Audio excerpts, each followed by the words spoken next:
Jai Hind. This is Shelly Mittal and this video is being recorded for Study Center 2281 Nirman Campus, Sunam.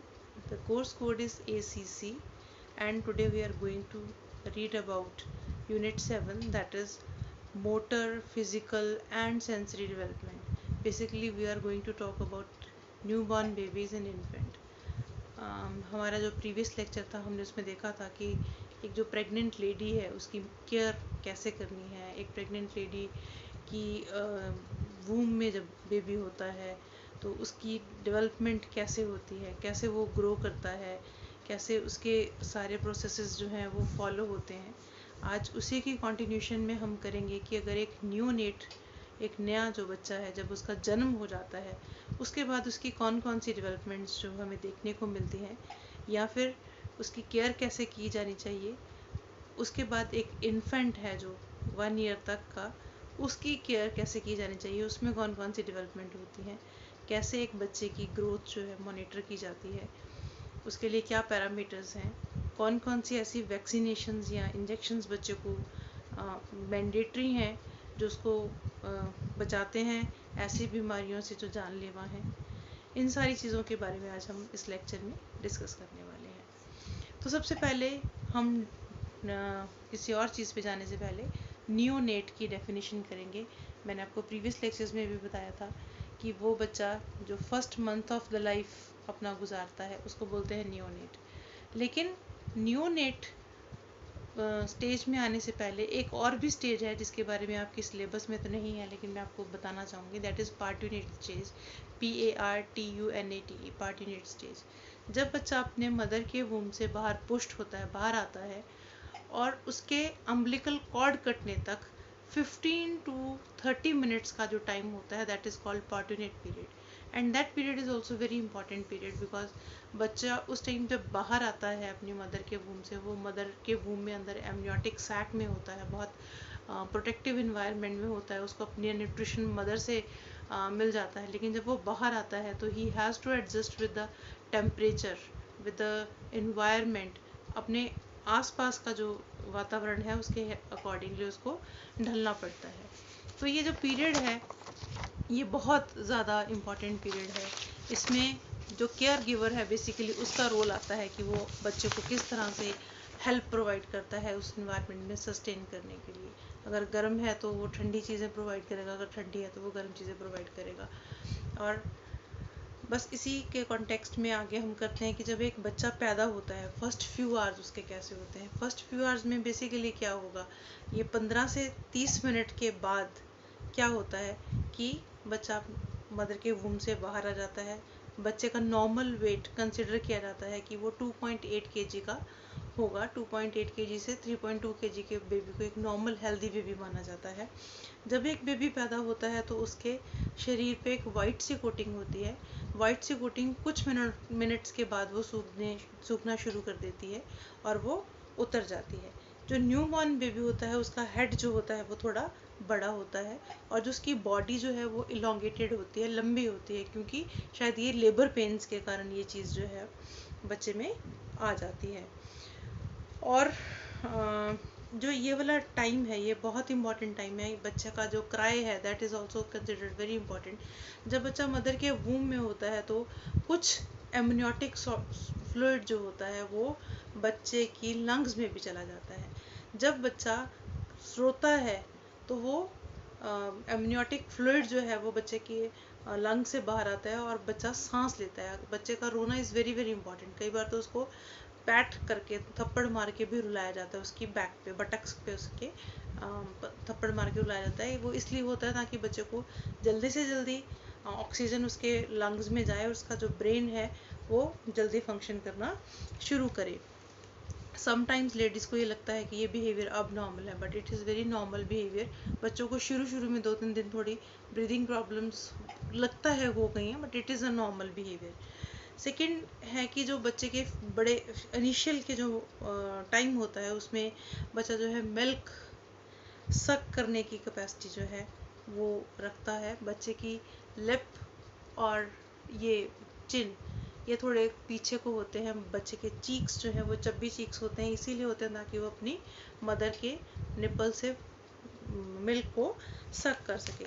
Mother का जो first milk होता है that is very very important for the child, क्योंकि ये जो दूध है ये विटामिन ए में, प्रोटीन्स में बहुत रिच होता है और इसमें रोगों से लड़ने की शक्ति बहुत ज़्यादा होती है। जितनी बच्चे में रोगों से जितना ये मदर जल्दी बच्चों को दूध पिलाएगी उतना ही बच्चे में इम्यून सिस्टम स्ट्रांग होगा, और जितना डिले होगा उतना ये कोलेस्ट्रॉम जो है, इसको फर्स्ट मदर का फर्स्ट मिल्क है जो उसको कोलेस्ट्रॉम बोलते हैं, वो वेस्ट हो जाएगा और बच्चे को एसेंशियल प्रोटीन्स जो है वो नहीं मिल पाएंगे which are very much required for the growth and development of the baby even on the later years of the life. उसके अलावा एक चीज़ और जो है वेरी इम्पॉर्टेंट, कि जब बच्चा अपनी मदर का दूध पीता है फर्स्ट फ्यू आवर्स में, तो उसको अपनी मदर के साथ इमोशनल डेवलपमेंट जो है वो इस टाइम पे होती है। और जो बच्चा है इट इज़ लाइक कि बच्चा जो है वो बहुत अच्छा फील करता है। दूध पिलाने का माँ को भी फ़ायदा होता है। दूध पिलाने का माँ को ये फ़ायदा होता है कि उसका जो यूट्रस ड्यूरिंग प्रेगनेंसी काफ़ी वो हो गया था, एक्सपैंड हो गया था, वो कॉन्ट्रैक्ट होना शुरू हो जाता है। सो this is about the first few hours of the baby. बच्चे की जो इमोशनल पिलाने से जो सेटिस्फेक्शन है, उसकी नीड्स हैं, वो सारी मदर सेटिस्फाई करती हैं, उसका केयर गिवर जो है वो सेटिस्फाई करता है। सेकेंड टॉपिक हमारा इसमें कवर होता है कि कैपेबिलिटीज़ ऑफ न्यू बॉर्न। हमें लगता है कि न्यू बॉर्न तो all together is dependent on the care givers. Sometime it is also right कि बच्चा बहुत सारी चीज़ें जो हैं अपने केयर गिवर्स पे डिपेंड करता है, लेकिन बच्चे में भी बहुत सारी कैपेबिलिटीज़ उसी टाइम होती है जब वो पैदा होता है। सबसे पहली बात, जो न्यू बॉर्न बेबी होता है वो अपना हेड जो है टर्न कर सकता है साइड टू साइड जब उसको लेटाया जाता है बेड पे, और वो अपने हाथ या पैर मार सकता है। और यही कारण है कि जो बच्चे हैं वो अपनी चद्दर के नीचे दबते नहीं हैं और उनका सांस बंद नहीं होता।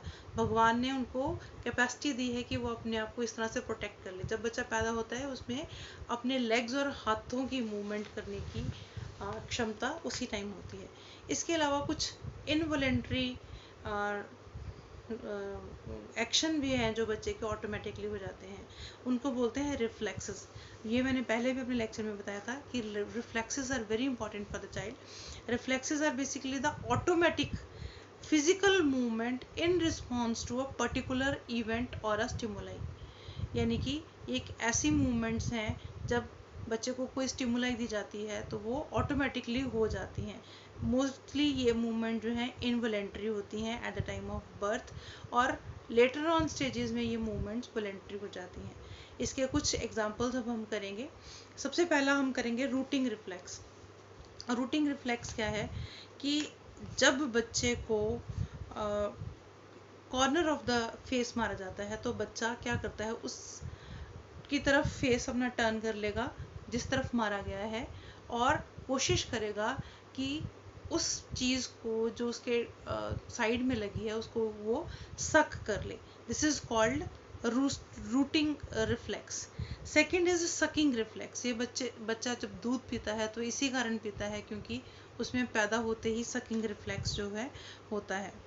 बच्चे के आसपास, मुंह के आसपास जब भी कोई चीज़ लाई जाएगी तो बच्चा कोशिश करेगा कि वो चीज़ वो अंदर सक कर ले, ठीक है। और ये जो रिफ्लेक्स है अप्रॉक्सीमेटली 7 मंथ्स तक रहता है। इसका मतलब ये नहीं है कि 7 मंथ्स के बाद बच्चा मिल्क सक करना भूल जाता है या पीता नहीं। इसका मतलब ये है कि जब बच्चा 7 मंथ्स तक होता है, जब उसके मुंह के पास कोई चीज़ आती है तो उसको सक करना शुरू कर देता है, तब वो इनवॉलेंटरीली वो कर लेता है। अपनी इच्छा नहीं, उसके कंट्रोल में वो मूवमेंट नहीं होती। लेकिन जब बच्चा बड़ा हो जाता है तब वो डेलिबरेटली जानबूझकर उस मूवमेंट को करता है, वॉलेंटरी एक्शन हो जाता है, तब वो रिफ्लेक्स एक्शन नहीं रहता। इसके बाद है स्वेलिंग रिफ्लेक्स।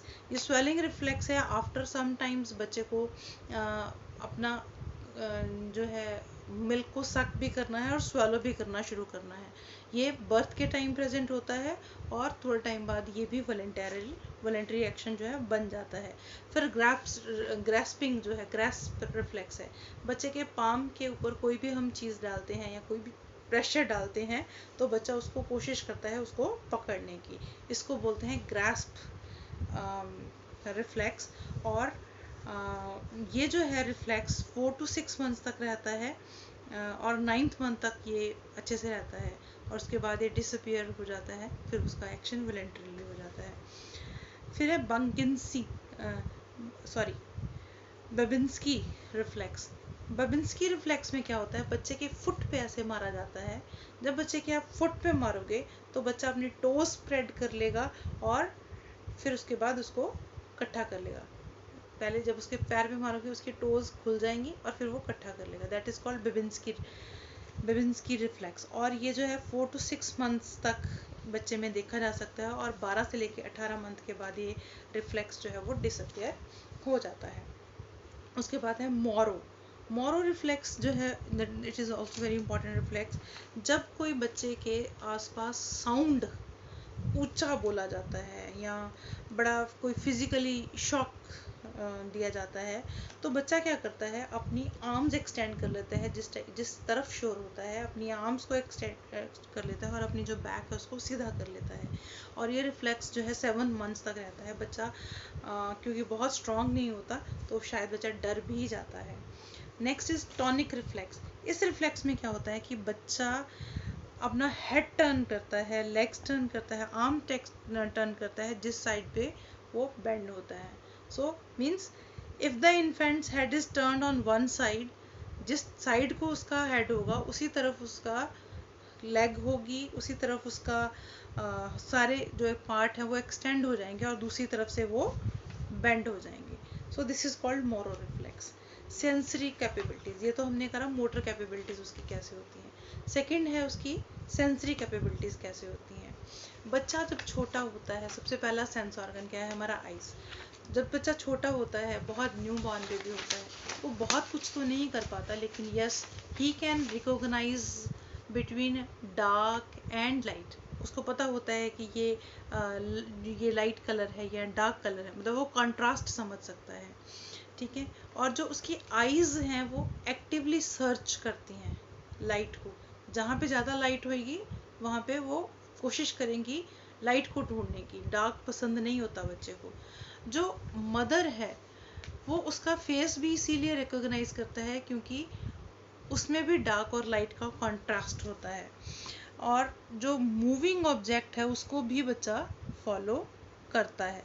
वो अपने आसपास की सराउंडिंग्स को कॉन्टिन्यूसली स्कैन करता है अपनी आईज से और वो उनकी तरफ गुड डील ऑफ अटेंशन देता है ड्यूरिंग जब वो देख रहा होता है। वो एक्चुअली हर चीज़ को नोटिस करता है।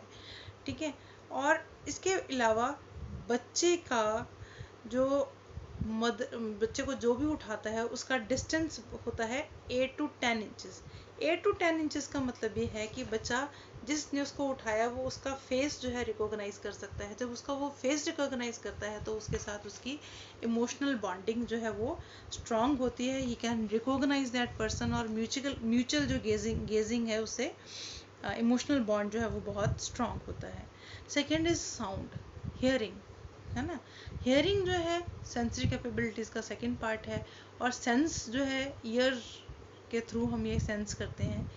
जो भी बच्चा, छोटा बच्चा जो है वो शुरू से ही साउंड को सुन सकता है। हमने प्रीवियस उसमें भी किया था, प्रीवियस लेक्चर में भी किया था कि mother can recognise the sound in the mother's child can recognise the sound in mother's womb. तो ये जो बच्चा है ये अपनी माँ की आवाज़ जब मदर के वूम में होता है तब से सुन रहा होता है और ये जो मदर की आवाज़ को रिकॉग्नाइज करने के लिए रिकॉग्नाइज कर सकता है। बच्चे को हाई पिच्ड वॉइसेस यानी कि फीमेल की वॉइसेस ज़्यादा पसंद होती हैं rather than low pitched voices और वो उसको रिस्पॉन्ड भी जल्दी करते हैं। बच्चे जो है लाउड साउंड्स को जल्दी से रिकॉग्नाइज करते हैं बट बहुत ज़्यादा लाउड साउंड समटाइम्स बच्चे को डिस्ट्रेस कर सकते हैं, उसको अच्छे नहीं लगते वो साउंड, और जो जो मतलब सूदिंग साउंड होते हैं वो उसको अच्छे लगते हैं। और जो बच्चा है वो रिदम को भी रिस्पॉन्ड करता है। जब वो पैदा होता है, मतलब इन द फर्स्ट मंथ, वो रिदम्स को भी रिस्पॉन्ड करता है। ये जो रिस्पॉन्ड है वो 12 आवर्स आफ्टर बर्थ जो है करना शुरू कर देता है। जब बच्चा 3 महीने का होता है तो वो अपने मदर की फेस और उसकी वॉइस कि कौन सा फेस किस वॉइस के साथ जाता है उसको रिकॉग्नाइज करना शुरू कर देता है। अगर एक रूम में मदर और फादर दोनों खड़े हैं पर वो बोल नहीं रहे हैं, और उनकी टेप रिकॉर्डर, किसी एक की टेप रिकॉर्डर में हम साउंड चला दें, तो बच्चा उसकी तरफ देखेगा जिसका टेप में साउंड चल रहा है। यानी कि अगर मदर की वॉइस टेप रिकॉर्डर में चल रही है तो मदर को ही देखेगा बच्चा, फादर को नहीं देखेगा। Means he can hear and he can very well recognise who is speaking in the room. उसके जो बाद हैं बच्चे के टेस्ट, स्मेल और टच। टेस्ट जो है बच्चे का स्वीट, सोर, सॉल्ट, बिटर चारों टेस्ट को वो महसूस कर सकता है। मीठा, खट्टा, नमक सब महसूस कर सकता है। लेकिन जो बच्चा है उसको मीठा जो टेस्ट है वो ज़्यादा पसंद होता है, क्योंकि जो मदर का मिल्क होता है that is also a sweet. जब बच्चे को सॉल्ट दिया जाता है बच्चा उसको लाइक नहीं करता है या कम लाइक करता है। बहुत सारे बच्चे जो हैं उसको लाइक नहीं करते हैं। स्मेल की अगर बात करें तो बच्चा अनप्लेजेंट स्मेल्स जो है उसको पसंद नहीं करता है, प्लेजेंट स्मेल्स को पसंद करता है, और वो उस पर रिएक्ट भी करता है। Even after the birth, even in the मतलब वो फर्स्ट डे में ही ये चीज़ें जो है रिस्पॉन्ड करना शुरू कर देता है। न्यू बॉर्न बेबी के किसी भी पार्ट को टच किया जाए वो उसको भी रिस्पॉन्ड करता है। वो मैंने आपको पहले ही बताया कि उसमें रिफ्लेक्सेस जो हैं वो डेवलप हो जाते हैं। चाहे हम उसको पाम में टच करें, चाहे हम उसको माउथ, फेस, कहाँ कहीं पे भी टच करें, he respond as per the reflex actions. ये उसका मिनिमम होता है। उसके बाद है कि एक बच्चे का रूटीन क्या होता है, क्या क्या रोज़ाना उसकी रोज़ की क्या एक्टिविटीज़ होती हैं। क्या एक्टिविटीज़ होती हैं आपने देखा ही होगा, मोस्टली जो बच्चे हैं वो सोते रहते हैं, और बच्चे 16 to 18 आवर्स जो हैं वो सोते हैं। बच्चे उठते कब हैं, जब उनको फीड चाहिए होती है, जब उनको खाना चाहिए होता है, और मोस्टली वो 6 to 8 आवर्स ही होते हैं जो उठते हैं। लेकिन इसमें एक बात बहुत ज़रूरी है, कई लोग कहते हैं कि बच्चे को हर टाइम फिक्स कर लो, 3 घंटे बाद दूध देना है, 4 घंटे बाद दूध देना है, लेकिन ऐसा नहीं होता। जो लेटेस्ट साइंस है वो ये बोल रही है कि बच्चे को जब भूख लगे तभी बच्चे को दूध देना चाहिए, या बच्चे को खाना, बच्चे का बेसिक फूड जो है दूध ही है, बच्चे को वो देना चाहिए। बच्चा जो है बहुत थोड़े टाइम के लिए उठता है पहले फर्स्ट मंथ में, और जब बच्चा उठता है तो वो बेसिकली अपनी नीड्स सेटिस्फाई करने के लिए उठता है। जैसे उसको भूख लगी है, या फिर उसको he is not well, he और she is has a feeling to urinate और something like that, he is not comfortable, ठीक है, तब बच्चा उठता है। अगर बच्चे को उस टाइम पे अच्छी केयर मिल जाए तो वो एक्टिवेट हो जाता है। फॉर एग्जाम्पल अगर उसको भूख लगी है, उसको खाना मिल जाए, तो he become active after the food, और वो थोड़ा टाइम तक जागता रहता है, एक्टिवली रिस्पॉन्ड करता है। और उस टाइम केयर गिवर का सबसे इम्पॉर्टेंट रोल हो जाता है। अगर केयर गिवर उस टाइम बच्चे के साथ खेलता है, उसको अटेंड करता है, उसके साथ अटेंशन पे करता है, तो बच्चे का और केयर गिवर का जो बॉन्ड है वो बहुत स्ट्रांग होता है। That helps for further social development to the child. और सबसे बेस्ट टाइम यही होता है कि बच्चे को खाना खिलाने के बाद बच्चे के साथ इंटरेक्ट जो है वो किया जाए। This is about the time schedule या routine of the child. Next is very important, how to care a child. हमने कहा कि बच्चा जो है वो दिन में बहुत कम टाइम उठता है, लेकिन बच्चे की केयर जो है that is very very very very important. बच्चे की सबसे बेसिक केयर है बच्चे की फीड। बच्चे को वैसे तो मदर फीड जो है हम बोलते हैं दी जानी चाहिए। पहले ये बोला जाता था कि 1.5 से 2 साल तक जो है मदर फीड जो है बच्चे को मिलनी चाहिए, क्योंकि मदर की बॉडी से जो सिक्रीशंस होती हैं वो बच्चे की सारी न्यूट्रिशनल रिक्वायरमेंट्स को पूरी कर लेती हैं। लेकिन कुछ रिसर्च स्टडीज़ ये भी कहती हैं कि 2 इयर्स तक मदर मिल्क पिलाना बच्चे की ग्रोथ के लिए बहुत अच्छा होता है।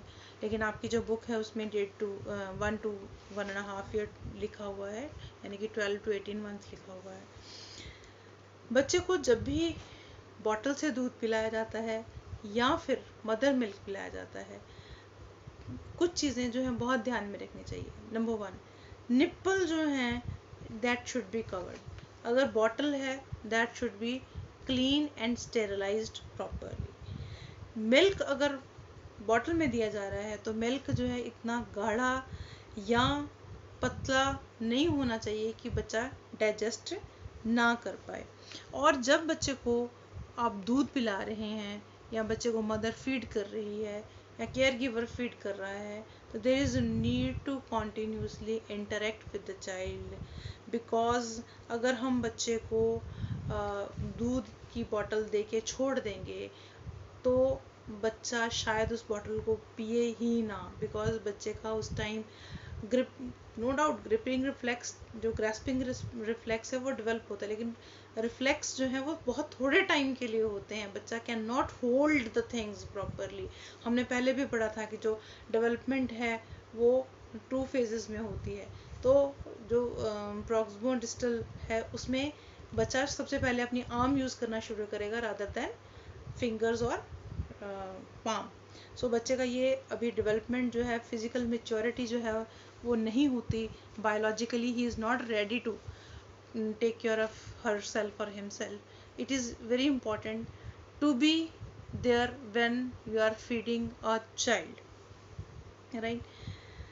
उसके बाद ये है कि बच्चा जो है माँ का ब्रेस्ट फीड जो है जब लेता है, ब्रेस्ट फीडिंग जो है करता है, तो ये माना जाता है कि बच्चा बहुत कम अमाउंट में मिल्क लेता है। इसीलिए बहुत इम्पॉर्टेंट है कि बच्चे को 6 to 8 टाइम मिल्क दिया जाए। लेकिन जब बच्चा थोड़ा बड़ा हो जाए तो उसके बाद जो है मिल्क की क्वांटिटी को हम कम कर सकते हैं और बच्चे को वीनिंग फूड शुरू कर सकते हैं। इसके बारे में हम लेटर ऑन चैप्टर्स में इसी चैप्टर में हम लेटर ऑन पीरियड में पढ़ेंगे। सो this is about the neonate. Now second part of this chapter is about the infants. Infants कौन से होते हैं इन्फेंट? इन्फेंट वो जिनको हम 1 ईयर ऑफ एज तक कंसिडर करते हैं, और इस एज में भी बच्चे की touch, smell, sense, motor skill, physical सब डेवलपमेंट जो हैं बहुत अच्छे से होती हैं और बहुत रैपिड होती हैं। ठीक है, तो सबसे पहले हम पढ़ेंगे उसकी सेंसरी कैपेबिलिटीज़। सेंसरी कैपेबिलिटीज़ में हमने फिर आगे बढ़ना है। 3 तरह की capabilities, vision, hearing, smell, touch, ये 4-5 जो है क्वालिटीज़ हमें उसकी पढ़नी है। तो अब इसकी डिटेल करते हैं। हमने पढ़ा कि जो न्यू बॉर्न बेबी है वो उसकी जो कैपेबिलिटीज़ हैं डेवलप होनी शुरू हो जाती हैं। सेंसरी कैपेबिलिटीज़ जो हैं वो डेवलप होनी हो जाती हैं। लेकिन बच्चे को अपनी इमीडिएट सराउंडिंग से एडजस्ट करने के लिए बहुत सारी और भी चीज़ों को डेवलप करना पड़ता है। उसको डिस्टेंस और डायरेक्शन, ये 2 चीज़ों के बारे में भी पता होना चाहिए। अगर उसने फेसेस को रिकॉग्नाइज कर लिया है, कौन सा फेस जो है किसको बिलोंग करता है, तो उसको वॉइसेस भी रिकॉग्नाइज करनी आनी चाहिए। Not only the mother but also to the other person around him. So सबसे पहले हम बात करते हैं विजन से। हम शुरू करते हैं। जब बच्चा 2 महीने का हो जाता है तो उसका जो ब्रेन है वो डेवलप होना शुरू कर जाता है। उसकी जो एबिलिटीज़ हैं वो इम्प्रूव कर जाती हैं। बच्चे के जो न्यूरॉन्स हैं at the time of birth वो प्रेजेंट होते हैं।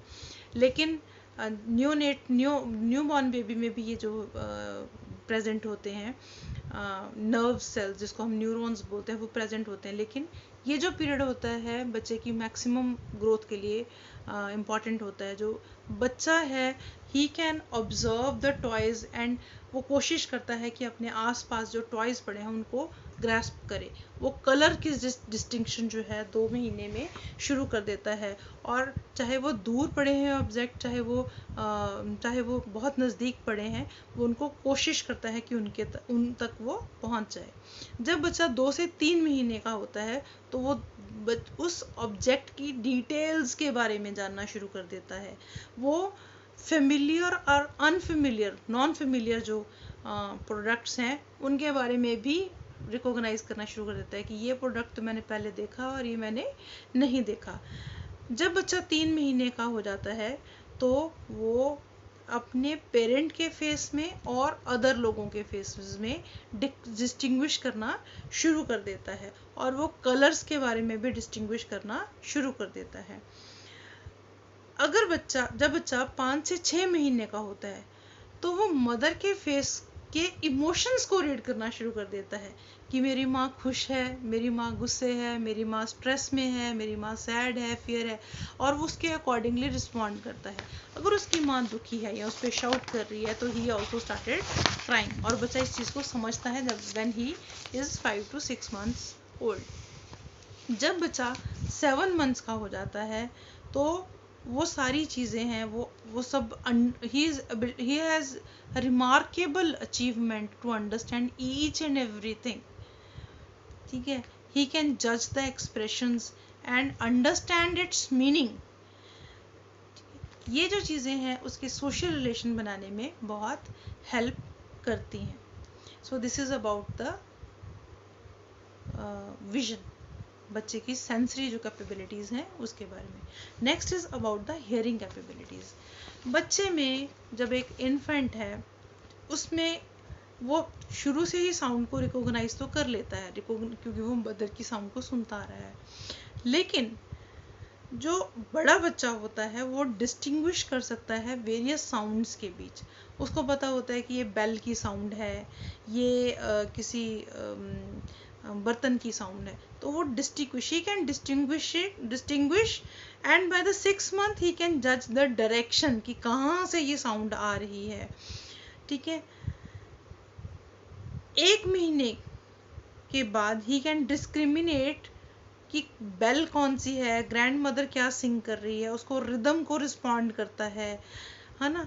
और जब बच्चा बहुत ऊंची आवाज़ सुनता है तो उसकी जो आर्म्स और लेग्स हैं वो एकदम से खुल जाती हैं। उसके बाद बच्चा जो है वो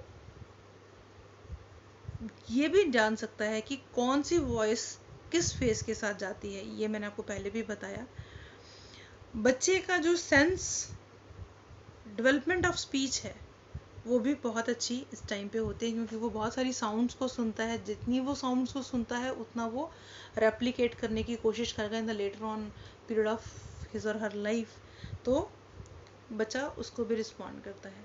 बच्चे का सेंस ऑफ स्मेल, टच और टेस्ट जिस तरह का उसको स्टिमुलाई दिया जाता है उस तरह से वो और भी ज़्यादा डेवलप हो जाता है। Next is about the physical development of an infant. बच्चा जो है वो इस टाइम तक by the 1 year of age वो अपने बर्थ से 3 times मोर वेट अटेन कर लेता है अप्रॉक्सीमेटली। हमने कहा कि बच्चा 2.8 kg से 3.2 kg का हो जाता है। इट मीन्स जो बच्चे का वेट है, एक नॉर्मल हेल्दी बेबी का वेट है, वो कितना होगा by the end of 1 year? Approximately 8 to 9 kg। और बच्चे का जो साइज है वो 10 to 12 inches ग्रो कर जाता है देन द बर्थ साइज। बच्चे का इस टाइम पे सबसे ज़्यादा ब्रेन का डेवलपमेंट होता है। बच्चे में नर्व सेल्स तो ऑलरेडी प्रेजेंट होते हैं at the time of the birth, परंतु ब्रेन सेल्स का बेसिक यूनिट है न्यूरॉन्स। जो न्यूरॉन्स के आपस में कनेक्शन बनने शुरू हो जाते हैं दैट आर कॉल्ड साइनैप्स।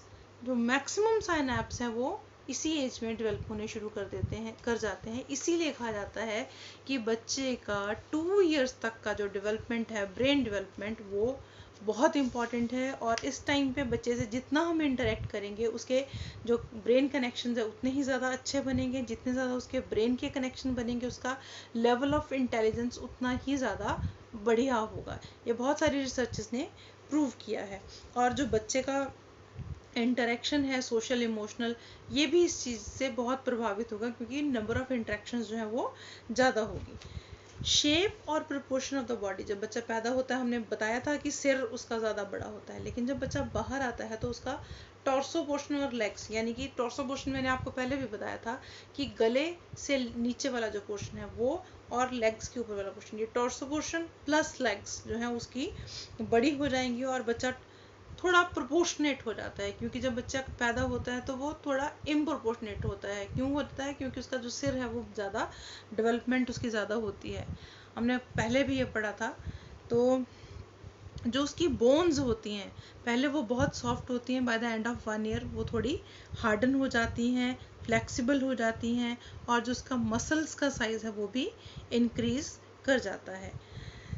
सारे फिजिकल चेंजेस जैसे कि increase in height, weight, nervous system, सारे जो चेंजेस हैं इसी पीरियड में होते हैं, और इसीलिए जो बच्चा है इस पीरियड में बैठना, उठना, वॉक करना, ये सारी चीज़ें जो हैं इसमें सीखता है। Next is motor development of the infant. I think you are able to understand the physical development. If you have some doubt you can write it in the inbox, we will try to clarify. Next is motor development of infant. इसको हम दो तरह से categorise करेंगे. Number 1 is gross motor development and number 2 is fine motor development. ये जैसे हम पहले ही करते आए हैं.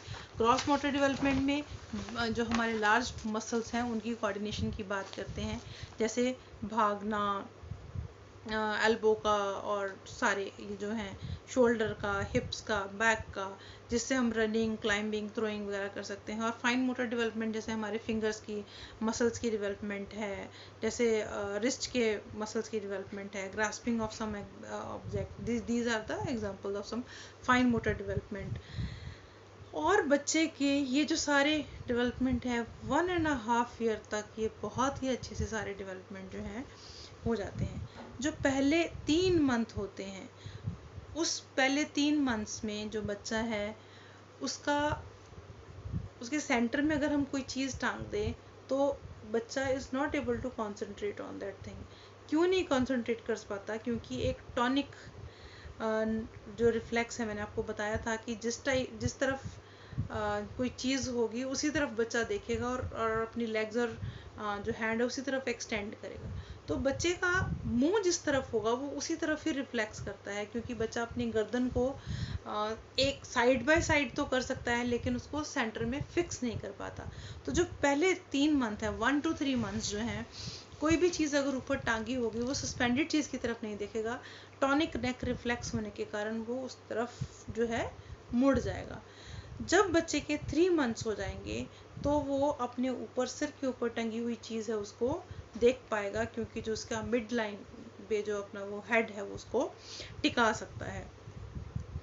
उसके बाद बच्चा जो है कोशिश करेगा कि उसके आसपास जो चीज़ें पड़ी हैं उसको कैच करने की कोशिश करेगा by the end of 3 months. अगर उसके ऊपर कोई चीज़ है वो उसको कोशिश करेगा कि उसको अटेन करे, उसको किसी तरह से पड़े पड़े ही वो उसको पकड़े.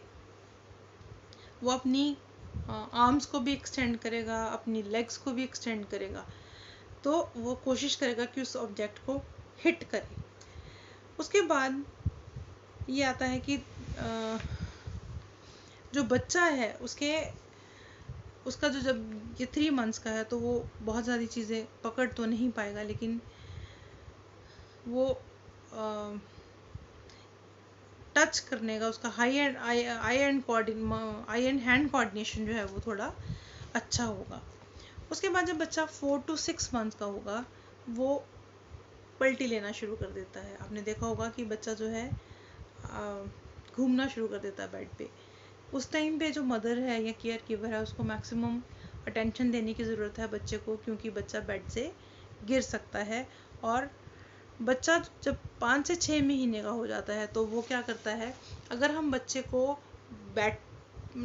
उसको बैठना सीख जाता है, और जब हम उस बच्चे को बैठे बैठे से खड़ा करते हैं तो वो विद सपोर्ट जो है वो खड़ा भी हो जाता है. बाय द 7th मंथ बच्चा आराम से बैठ जाता है, फिर उसके बाद वो सपोर्ट लेके खड़ा होता है. ठीक है, फिर वो उसके बाद अपने हिप्स को उठा के लेग्स के साथ क्रॉलिंग करना शुरू कर देता है, और by the end of this 1 year he start walking और कई बार तो ये वॉकिंग जो है 1 ईयर तक परफेक्टली बच्चा करना शुरू कर देता है, लेकिन कई बार विद द सपोर्ट करता है। मोस्टली बच्चे 13 to 15 मंथ्स तक, यानी कि maximum to maximum 13 to 15 month तक विदाउट सपोर्ट जो है वो वॉकिंग करना शुरू कर देते हैं। पहले जो है बच्चे चीज़ को एक हाथ से पकड़ते हैं, लेकिन फिर धीरे धीरे वो चीज़ को एक हाथ से दूसरे हाथ में ट्रांसफ़र कर लेते हैं, और बच्चे को जो चीज़ें हैं वो अच्छी तरह से उसको ग्रास्प करने की पावर भी उसमें आ जाती है। इस टाइम पे बच्चे जो हैं पिक करना और थ्रो करना, ये हमने काफ़ी बच्चों में देखा होगा कि बच्चे चीज़ उठाते हैं और फेंक देते हैं। जब बच्चे चीज़ उठाते हैं और फेंक देते हैं, उनके लिए ये गेम है, और जो केयर गिवर है या मदर है वो उसके साथ ही गेम खेल भी सकती हैं, और she can enjoy her motherhood. जब बच्चा 6 महीने का होता है, 6 तो वो लेटा हुआ होता है, और वो अपने बटक्स से बहुत विग्रस बटक्स पे मूव कर सकता है, और अपने हाथों पैरों को भी बहुत अच्छे से हिला सकता है। So this is about the physical development of the child. So next is importance of physical, motor and sensory development of child.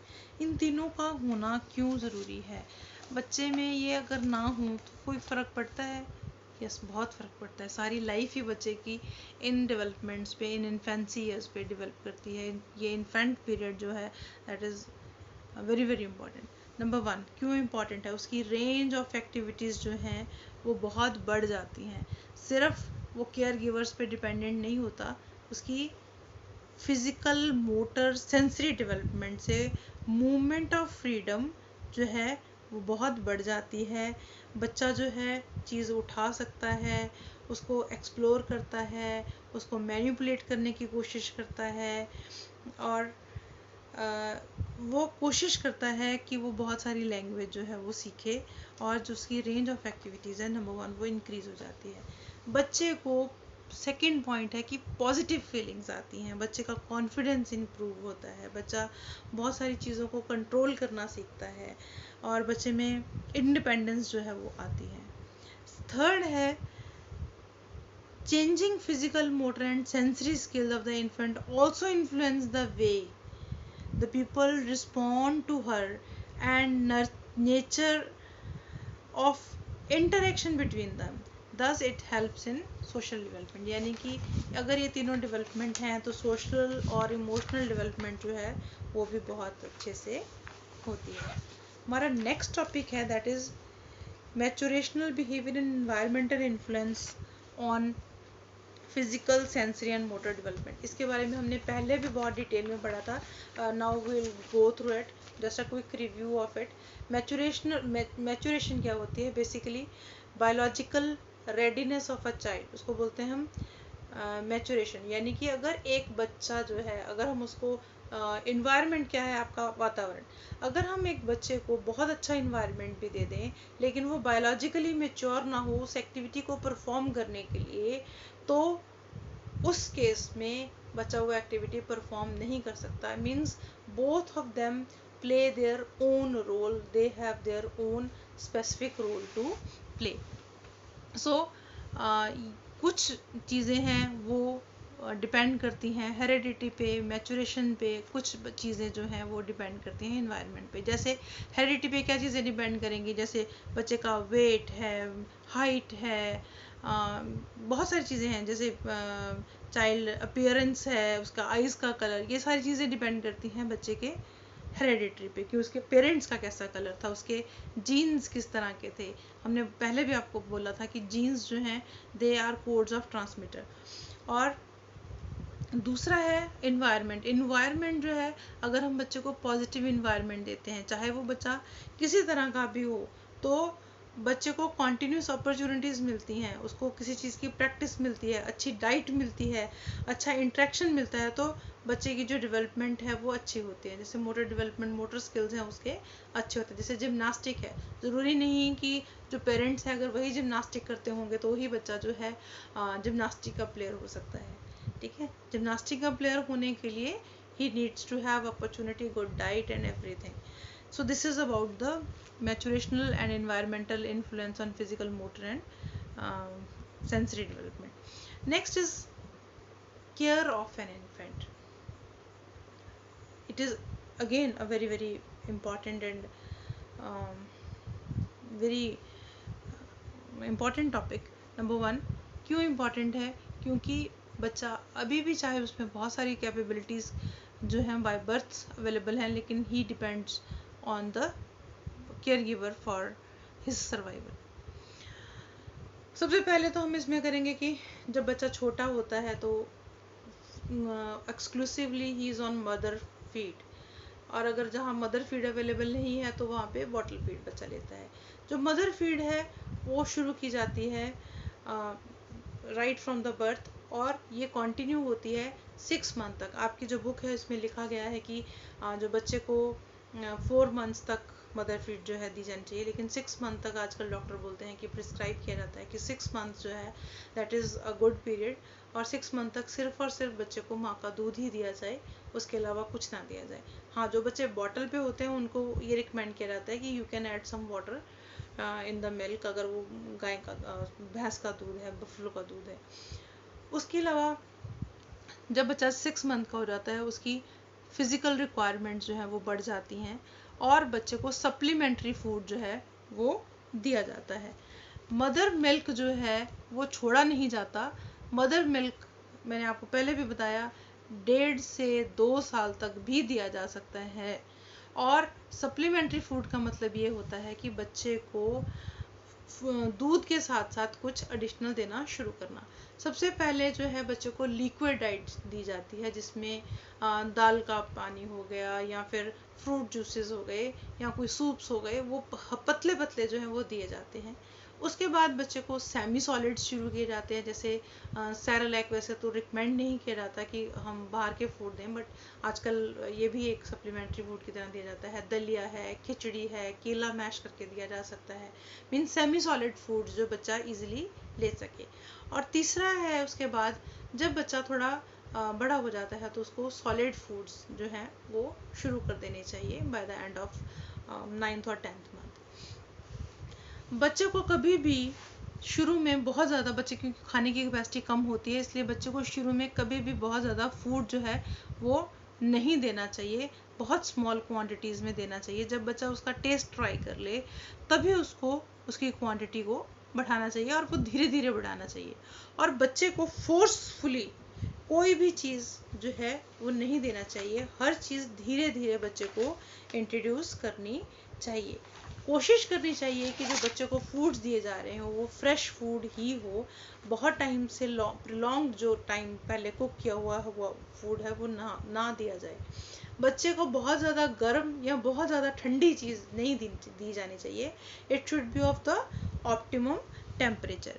और बच्चे का जो टाइम शेड्यूल है खाने के लिए, particularly not for the breast milk, खाने का जो शेड्यूल है that needs to be fixed इन.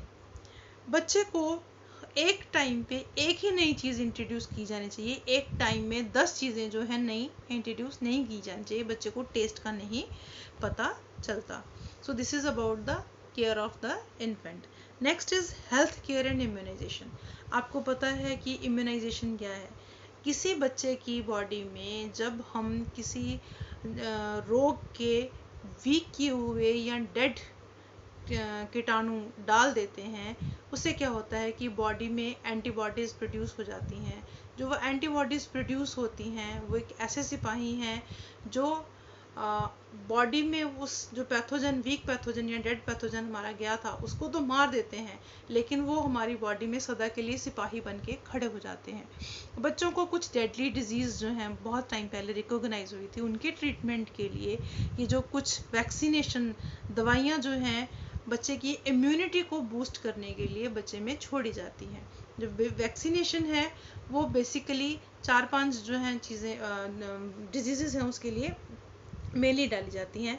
सबसे पहला है BCG, जो बच्चे को at the time of birth लगता है। ये बच्चे को ट्यूबरक्लोसिस, जिसको हम कॉमन लैंग्वेज में TB बोलते हैं, उससे बचाता है। और उसके साथ ही बच्चे को at the time of birth polio की जो 2 बूंद पोलियो ऐड आती है वो पिलाई जाती हैं।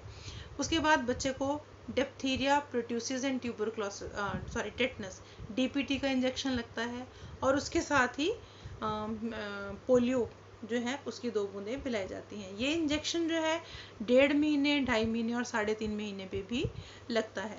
लेकिन टेटनस का एक्सक्लूसिव इंजेक्शन एक 10th मंथ पे भी लगता है।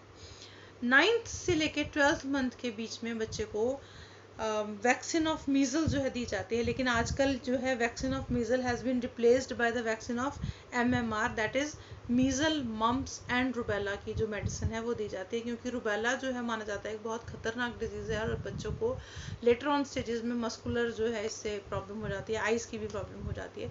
सो आजकल जो मीजल्स की वैक्सीन है that has been replaced by vaccine of MMR। Even जो मदर है जब उसको प्रेग्नेंट होती है, जब उस टाइम भी मदर को 2 टेटनस के इंजेक्शन दिए जाते हैं।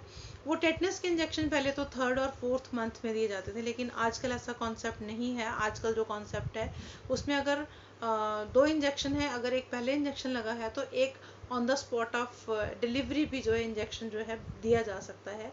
और ये जो इंजेक्शन इसलिए दिया जाता है ताकि जब बच्चे की हम अम्बिलिकल कॉर्ड कटती है तो उस टाइम बच्चे को किसी भी औजार से उसको इन्फेक्शन, टेटनस ना हो जाए। टेटनस बेसिकली क्या है, एक मस्कुलर इन्फेक्शन है जिसके कारण जो है मसल्स स्टिफ हो जाते हैं और धीरे इतने स्टिफ हो जाते हैं कि it may lead to the death of the child. इसी तरह डिप्थीरिया और प्रोट्यूसिस भी जो है वो ऐसी बीमारियां हैं जिससे बच्चे की डेथ होने के चांसेस ज़्यादा है। इस पे हम एक पूरा जो लेक्चर है वो ले सकते हैं, but it is a very small introduction of it. So इसके साथ साथ बच्चे को विटामिन ए की जो टैबलेट्स हैं वो भी 9th मंथ पे दी जाती हैं, जो इसमें आपके मेंशन नहीं है, लेकिन which are very very important for the eyes of the child. तो ये जो है विटामिन ए की टैबलेट्स हैं वो बच्चे को हेल्दी रखने में हेल्प करती हैं। इसके अलावा बच्चे को डायरिया जो है बहुत ही जानलेवा माना गया है बच्चे के लिए। तो डायरिया जो है बेसिकली बच्चे को बहुत सारे दस्त लग जाते हैं जिसके कारण बच्चे की बॉडी से पानी ख़त्म हो जाता है।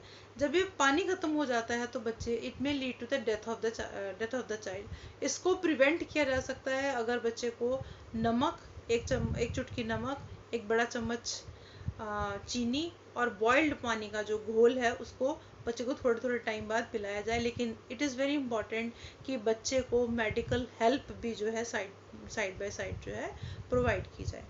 उसके बाद बात करते हैं हम ग्रोथ मॉनिटरिंग की। बच्चे की ग्रोथ सही हो रही है या नहीं, इसके लिए इसको मेजर करने के लिए मिनिस्ट्री ऑफ WCD द्वारा एक ग्रोथ मॉनिटरिंग चार्ट जो है डेवलप किया गया है। और वो ग्रोथ मॉनिटरिंग जो चार्ट है वो हर आंगनवाड़ी में भरना ज़रूरी होता है। बच्चे को हर महीने बर्थ जो है उसका वेट जो है उसका किया जाता है और उस वेट को रिकॉर्ड किया जाता है ग्रोथ मॉनिटरिंग चार्ट पे। ग्रोथ मॉनिटरिंग चार्ट कुछ इस तरह का होता है, जो इसको बर्थ से लेके 5 महीने तक आपका रिकॉर्ड किया जाता है। और जिसमें छोटी छोटी लाइंस बनी हुई हैं ये आपके मंथ्स को रिकॉग्नाइज करते हैं। ये 1st ईयर के मंथ हो गए, 2nd ईयर का मंथ हो गए, 3rd ईयर का मंथ हो गए, ये 4th और 5th ईयर के ये मंथ हो गए। जैसे बच्चे का वेट आता है उसी तरह से इसको मेजर किया जाता है। इस तरफ इसका वेट है, इस तरफ उसके ईयर्स हैं। सो दिस इज़ वेट के अकॉर्डिंगली उसकी की जाती है। ये 2 लाइंस हैं, अगर इन दोनों के बीच, इसको बोलते हैं रोड ऑफ सेफ्टी, ठीक है। अगर बच्चे का weight in road of safety के बीच में कहीं फॉल करता है इट मीन्स उसकी ग्रोथ जो है नॉर्मल हो रही है।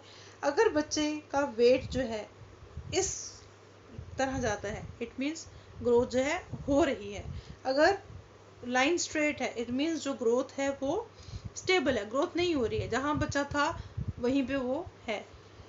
अगर ये नीचे जा रहा है तो इट मीन्स बच्चे की जो ग्रोथ है वो रिटार्डेशन हो रही है, मतलब उसकी ग्रोथ जो है नेगेटिव तरफ जा रही है। When it is going negative it means the child really need very very very very much attention of the caregivers, otherwise it may lead to the death of the child. So this is about the infant, the neonate infant, and their care, their growth, their everything. I think I had made very clear to you, but if you have any queries, you can call to us, you can write your messages, we'll try to answer your queries. Thank you very much. Jai Hind.